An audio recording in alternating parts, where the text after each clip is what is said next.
Oh, really? Did your flight ahead?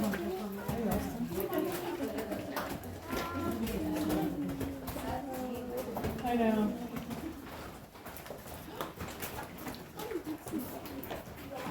Warning. Warning. What does that say? Against the law to touch foundations. What does I don't know. Read it.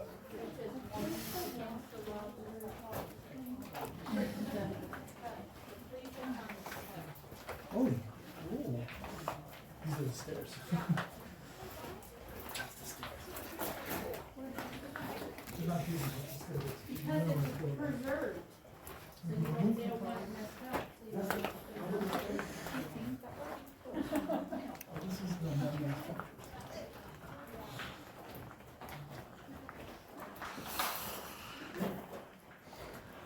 That's running stairs. Oh.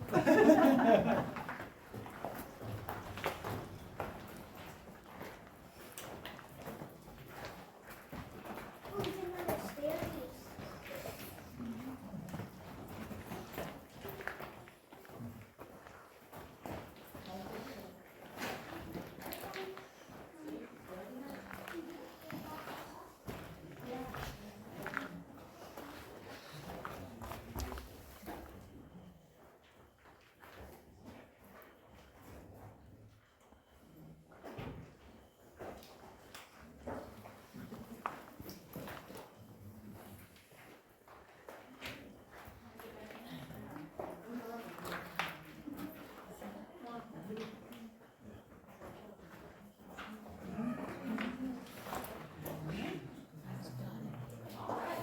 So this room here is Cathedral Hall, and obviously other houses here can see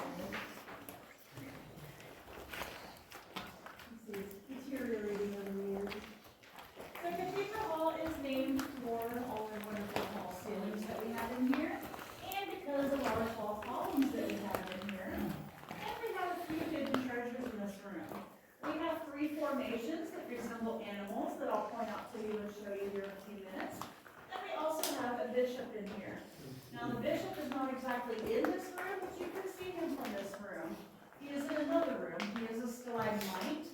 And the reason we call him the bishop is for those of you who play chess, you will recognize his shape. Now, he is a bit of a trick to see him, so I will tell you about where to look, but you're going to have to take turns one at a time, because if you walk around, you're not going to see him. Because there is one specific spot to see him. Taller people might be able to get a little closer. People that are my height or less, you'll have to be back here. I'm 5'6", so if you might be 5'6" or less, you'll have to be back here. So if you look that way, I'm going to put my green laser light. We're going to look here and up in that hole. So between these 2 rocks and above that. So in this hole, I'm going to try to keep my light on. And you're going to see what looks like a shadow person hanging out back there. And that is our bishop. Yeah, you did directly in front of me. There's one here behind me, which are, I know what he looks like, so don't worry about walking around you. I'm here, he's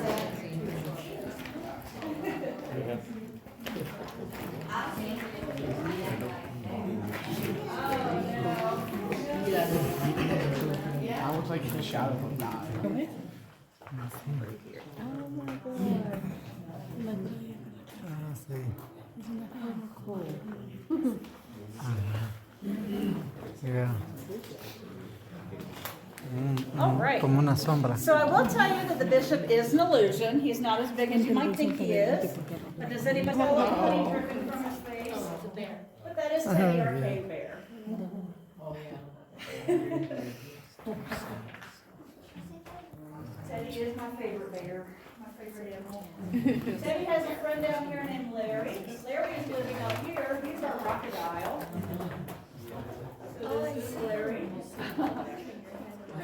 And Larry has a downstairs neighbor named Terry. Now the ones in the back, you're not going to be able to see him until you come up this way when you get a chance to. Because from where you're standing, poor Terry looks like a blob. But when you come this way, you'll actually get to see him. He is our elephant, and he's living right here. So his trunk is a stalactite. Stop. Yeah, I wish I said you.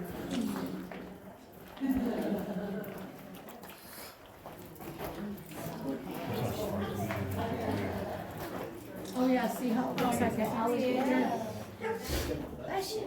See, that one looks like an alligator right there? So for those of you coming in Right here, there where it's poking the teeth.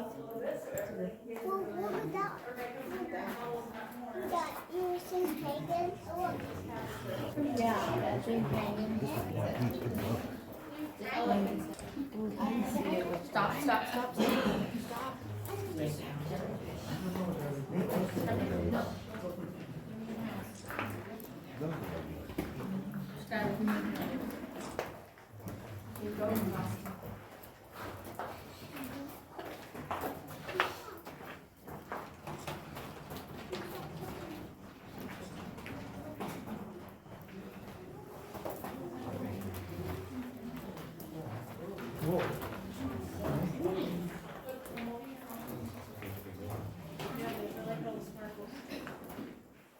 So this room here is the room we call Diamond Cascade. That formation that you're staring right there, of course, it's not made of diamonds. If it was, the owner would be on a private island somewhere. But it is in fact made of flat-sided calcite crystals. We put the blue and green lights on it so it can kind of enhance the glitter effect to it. But when you see the flat-sided pieces, they kind of look like broken glass. Yeah. But it is just in fact calcite crystals. Now we have the lights on it to enhance it, put it in what we call our waterfall mode. But I can show you what it looks like in its natural element, which is that right there. We do have a lot of people that get married down here in this room. They also get married at Cathedral Hall. Now this room has another animal hanging out in there. And this is our friend Gene. He's our pterodactyl. So he's just chilling.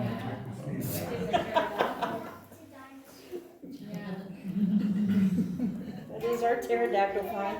All of these animals and formations that you see, we did not create nor enhance them. They are natural. This is some fun things that we see down here.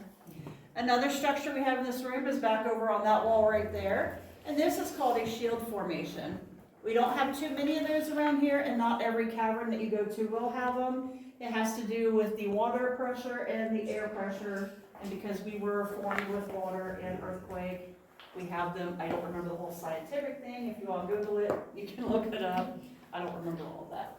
But a lot of people say this particular one looks like an angel's wing. Some people see an elephant's ears. Some people see a half a heart. I say it's like looking at clouds. Everybody sees something different. There's no wrong answers. People see things down here all the time and show me things I don't see down here 5 days a week. So Which call that's like a shield. Yes. It is a shield formation.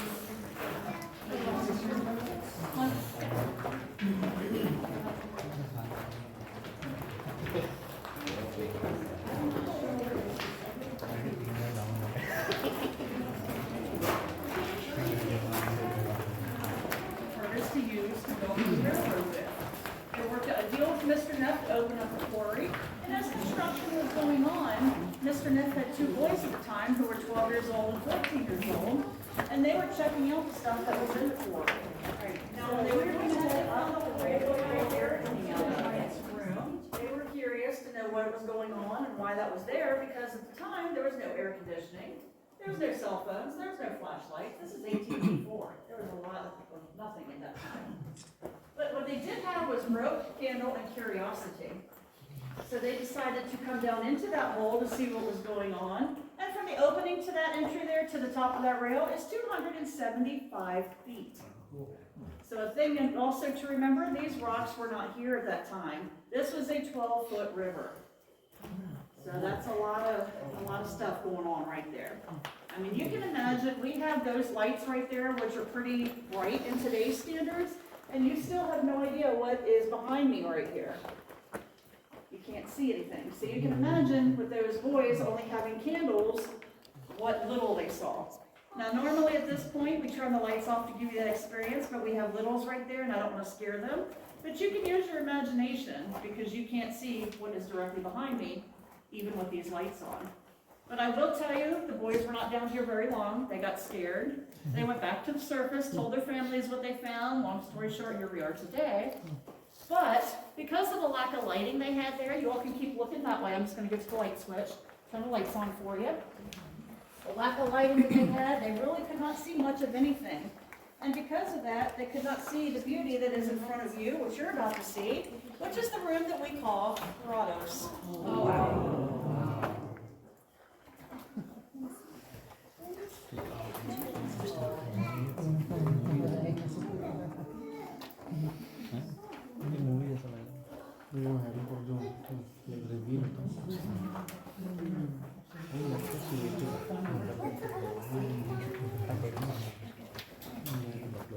Right, so as you get your pictures, feel free to walk about the room while I talk about it. So the grottos here was created with that flagstone that you all saw on the front. The only difference between that side of the room and that side of the room is that side of the room is marked in Virginia red clay, so like none of the buttons. You notice money does give the Virginia red clay.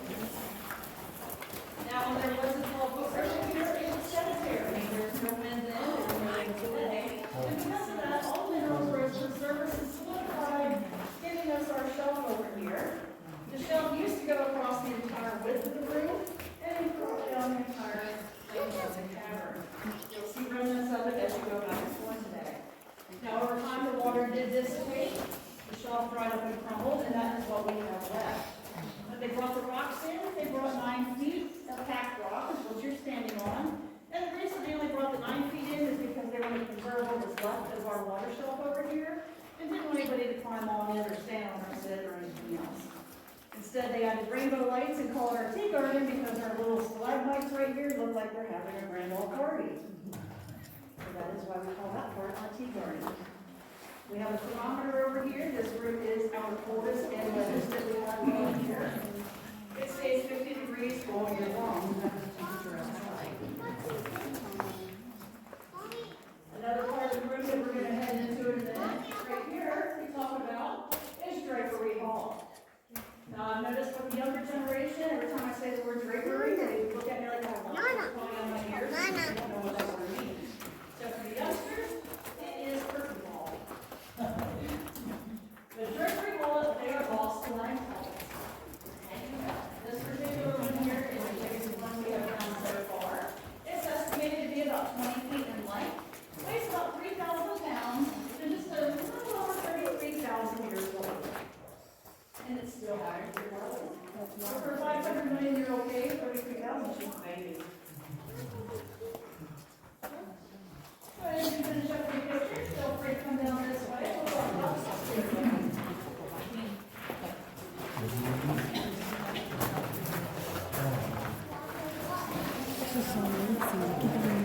Diferente. Ani está mirando. Ani, vengo mirando ahí.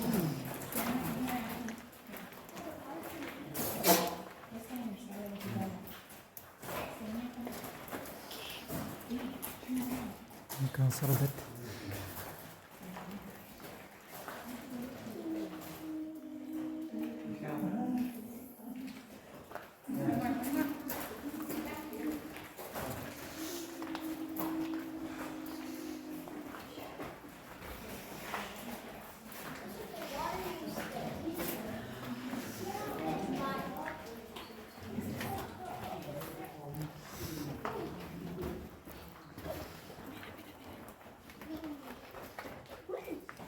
Lo que son arrecifes de coral. Parece.